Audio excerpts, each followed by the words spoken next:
नमस्कार किसान दोस्तों, आपका हमारे इस खेती चैनल पर स्वागत है। आज हम बात करेंगे कि आलू की खेती के लिए हनुमानगढ़ कैसे उपयुक्त है।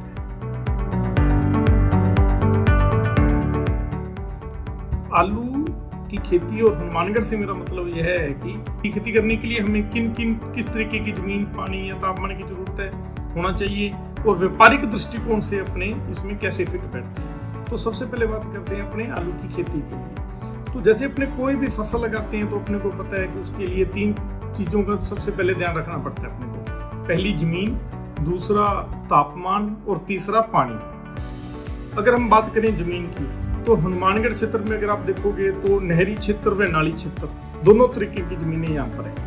नहरी क्षेत्र की बात करें तो यहाँ की जमीनों को अपने बोल सकते हैं कि ये हल्की या सैंडी सोइल्स इसको बोलते हैं। भौगोलिक दृष्टिकोण से यह जमीनें गुजरात की जमीनों के साथ मेल खाती हैं। ऐसी जमीनों में सिंगल स्टेम वैरायटीज यानी कि जिनमें पर प्लांट के नीचे दानों की संख्या 6 से 7 हो लेकिन उनका साइज लंबा हो।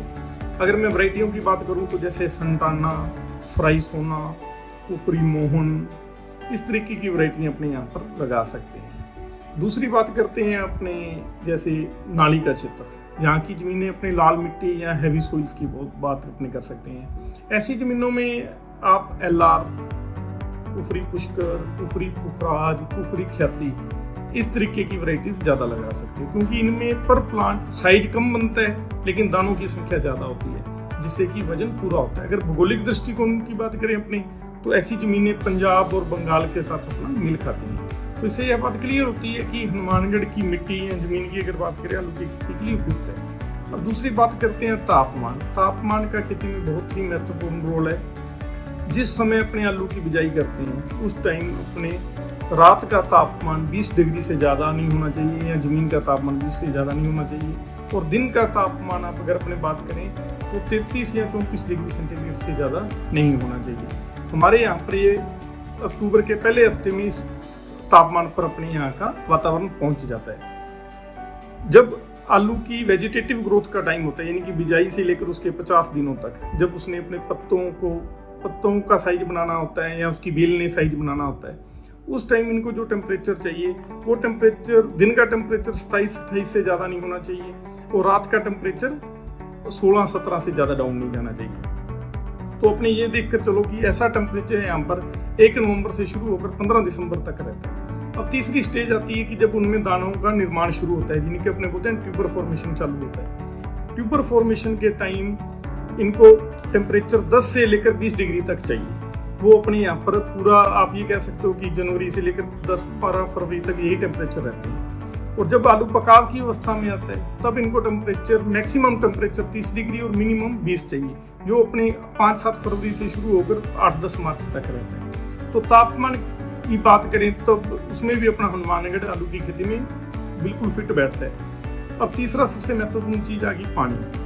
पानी की बात करें क्योंकि आलू में इरिगेशन का बहुत बड़ा रोल है, किसी भी खेती में है लेकिन आलू में खास करके बड़ा रोल है। इसमें अपने को जो पानी चाहिए उसकी क्वालिटी, उसका पीएच 6 से लेकर 8 के बीच में होना चाहिए, टीडीएस 400 से लेकर 800 होना चाहिए, उसकी विद्युत चालकता यानी कि जिसे अपने ईसी बोलते हैं वो 1.5 से कम होनी चाहिए, इससे ज़्यादा नहीं होनी चाहिए। अगर अपने नहरी क्षेत्र की बात करें तो वहाँ पर नहरों का जो पानी है वो इस पैरामीटर पर पूरा फिट होता है और किसानों ने बहुत सी यहाँ पर डिग्गियाँ बना रखी हैं और उनमें पानी को स्टोर करते हैं जिससे कि उनके पानी की क्वालिटी का इशू नहीं है। और नाली क्षेत्र के पानी तो वैसे ही अपने बात करें तो वो अच्छे हैं, उनमें किसी भी तरीके की दिक्कत नहीं आती। ये तो बात होगी जी अपनी खेती की कि खेती के दृष्टिकोण से हनुमानगढ़ कितना उपयुक्त बैठते हैं, उन सब पैरामीटर्स पर अपने बात करते हैं। अब इसका जो दूसरा अपने पहलू बात करें वो आता है व्यापारिक दृष्टिकोण से कि व्यापारिक दृष्टिकोण में हनुमानगढ़ आलू की खेती के लिए किस तरीके से फिट बैठते हैं। तो मैं सबसे पहले बात करूंगा कि अपने जो भी खेतों में आलू उगाया जाता है वो 3 जगहों पर डिवाइड होता है यानी कि उसकी मार्केट 3 होती है। सबसे पहली उसकी मार्केट होगी सब्जी मंडी, दूसरा हो गया जी उसकी प्रोसेसिंग फैक्ट्री,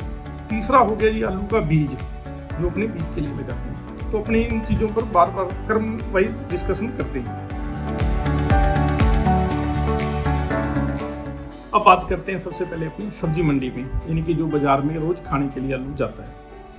हमारे हनुमानगढ़ से पिछले कई सालों से यहाँ से आलू की डायरेक्ट लोडिंग हो रही है अगर मैं जगहों की बात करूं तो आप पूरा गंगानगर, बीकानेर, जोधपुर, नागौर, नोखा, मेड़ता, अजमेर, जयपुर, भीलवाड़ा, बाड़मेर तक अपने यहाँ से आलू की लोडिंग होती है। हमारे से पहले इन मंडियों में जो आलू की सप्लाई आती थी वो आती थी अपने उत्तर प्रदेश और पंजाब से, जो अब हनुमानगढ़ से लोडिंग होने की वजह से काफी कम हो गई।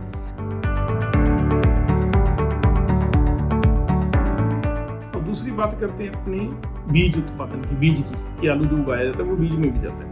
तो मैं आपको इसके बारे में एक थोड़ी सी बड़ी रोचक बात बताऊंगा कि जिस तरीके से अपने यहाँ पर ज्वार और मक्के का बीज तैयार नहीं होता, वो अपने साउथ से तैयार होता है, फिर अपने यहाँ पर सोइंग होती है। उसी तरीके से गुजरात में खुद का जो आलू का उत्पादन होता है वो अगले साल बीज के लिए नहीं काम आता। वहाँ पर 80% किसानों को हर बार 80% आलू ही नया लेना पड़ता है।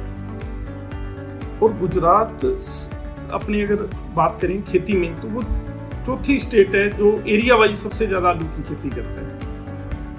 और वो ज्यादातर आलू अपना 80% आलू पंजाब से लेता है और 20% आलू वो उत्तर प्रदेश से हर बार अपने बीज के लिए लेता है। और हमारी भौगोलिक परिस्थिति इस तरीके की है कि यहाँ पर जो अपने बीज उत्पादन करते हैं वो बीज वहाँ जहाँ का जो अपने बीज तैयार करते हैं वो गुजरात में पहुंचकर बहुत ही ज्यादा अच्छी यील्ड देता है। तो इस तरीके से अपना सीड वाला मामला भी पूरा फिट बैठता है। अब तीसरी बात करते हैं जी की प्रोसेसिंग की।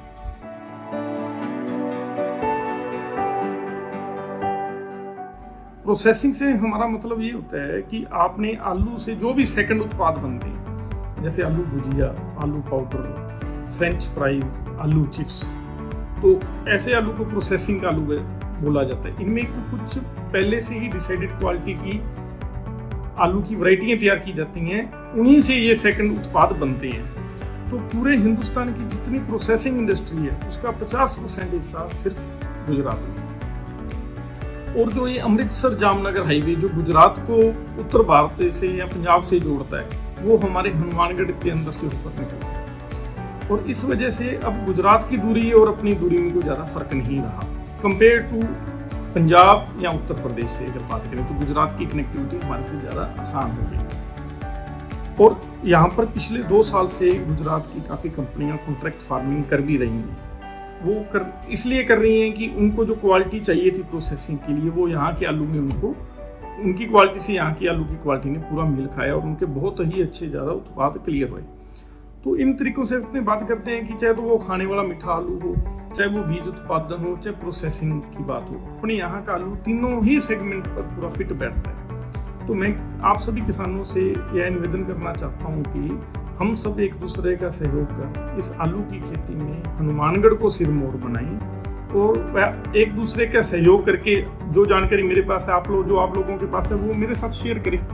आपको किसी भी तरीके की मदद की जरूरत हो तो सर्वलोक ग्रुप आपके साथ हमेशा इस जानकारी साझा करने के लिए तैयार है। धन्यवाद।